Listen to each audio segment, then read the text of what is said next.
Ndugu zangu wapendwa, tunaanza safari hii ya njia ya mateso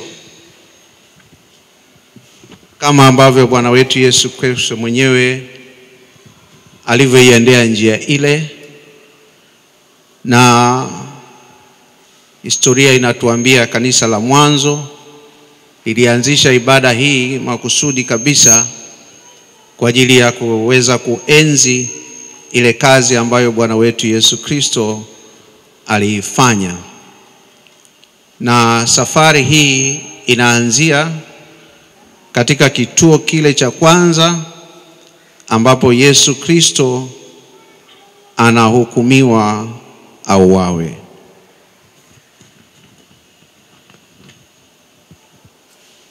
Tupige magoti. Twakuabudu e Kristo, twakuhimidi. Maana kwa msalaba wako umeukomboa ulimwengu. Tusimame. Ndugu zangu waamini, safari ya Bwana wetu Yesu Kristo ilianza kwa yeye kukamatwa, na injili zote ambazo tunazisoma zilieleza jinsi gani Bwana wetu Yesu Kristo aliweza kukamatwa na kuchukuliwa hatua ya kwenda kuhukumiwa.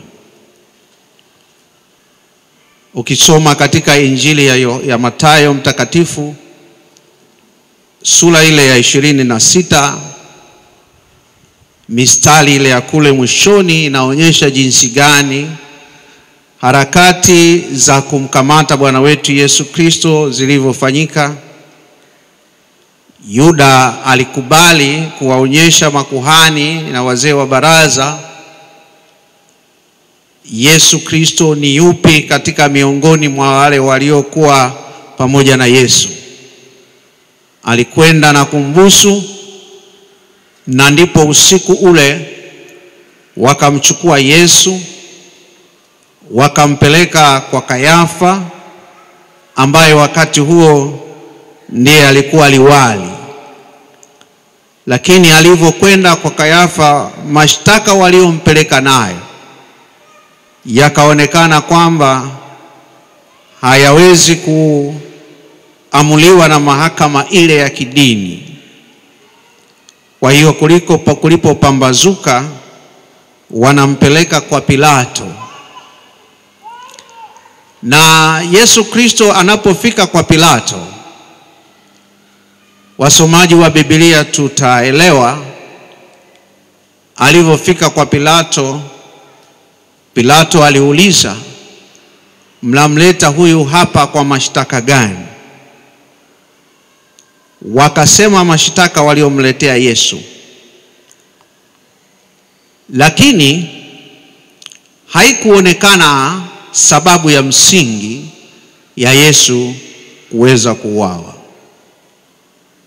Lakini waliendelea sana kumsisitiza Pilato na kumtisha na kumwambia, kama usipomhukumu huyu kufa, basi wewe sio rafiki wa Kaisari. Pilato anamhukumu Yesu, lakini kwa shinikizo la kutoka kwa watu, kutoka kwa ndugu zake yeye mwenyewe Bwana wetu Yesu Kristo. Na wakati Kristo Yesu analetewa mashtaka haya yote, maandiko matakatifu yanatuambia hakujibu neno. Alinyamaza kimya. Sasa tunajifunza nini katika hichi kituo cha kwanza? Yesu anahukumiwa afe. Jambo la kwanza ni kwamba kila dhambi lazima itahukumiwa. Kila dhambi itahukumiwa. Na ndio maana hapa tunaona Yesu anapelekwa kwa Pilato, sio kwa sababu Yesu ana makosa alifanya, lakini kosa ambalo lilikuwa juu yake ni kwamba amekubali kuchukua dhambi za ulimwengu huu. Kwa hiyo dhambi ya aina yoyote, ndugu yangu, lazima itahukumiwa. Mtume Paulo anatuambia katika waraka ule wa Paulo mtume kwa Warumi sura ile ya 8 na mstari wa 26 kwamba mshahara wa dhambi au hukumu ya dhambi ni kifo. Kwa hiyo tunapojua kwamba kila dhambi inapaswa kuhukumiwa, tunapaswa kuogopa sana kutenda dhambi. Tunapaswa kuogopa sana kuishi katika dhambi. Kwa sababu inawezekana kabisa tukatenda dhambi, lakini kuishi katika dhambi ndio tatizo kubwa zaidi. Kwa kuwa hukumu yetu inaendelea kuwepo mpaka ambapo Bwana atakaporudi mhukumu wa haki. Yeye ndiye atasimama na sisi tutahukumiwa sawa sawa na yale ambayo tumeyatenda. Kwa hiyo tunapoona Bwana wetu Yesu Kristo anakubali hukumu, ni kwamba amekubali kwa sababu ya dhambi, na kwa sababu ya dhambi sisi sote tumestahili kuhukumiwa. Tumestahili kuenenda kupata mshahara wa kile ambacho tumekifanya. Lakini Yesu Kristo anabeba ile aibu kwa ajili yetu, anakubali kupokea mashtaka yetu. Hata leo hii bado Yesu Kristo anafungua mikono yake, anapokea mashtaka kwa ajili yako. Yale ambayo wewe umeyatenda, yale ambayo wewe umeyakosa, rudi kwa Yesu.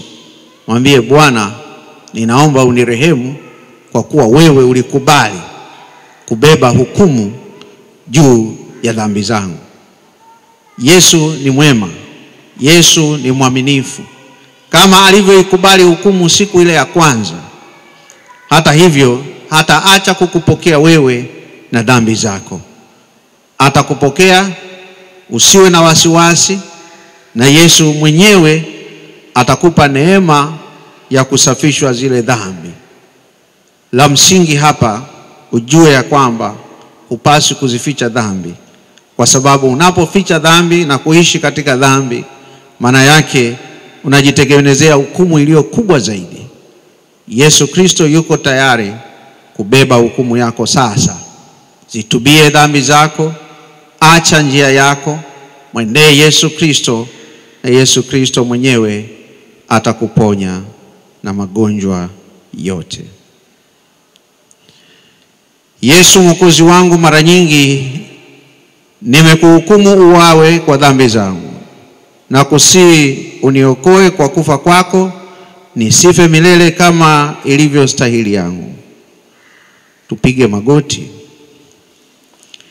Na wote tulio na vitabu vya nyimbo za dini, kurasa ule 228, tuingie kwenye sala ile ya ungamo.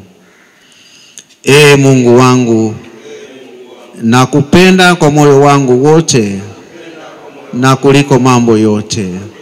Nasikitika sana ya kuwa nimekukosa. Nakuomba nisikukose tena, bali nikupende daima. Unijalie neema yako ili nifurahi na kutenda yote unayotuamuru. Amen. Bwana uturehemu. Kristo uturehemu. Bwana uturehemu. Baba yetu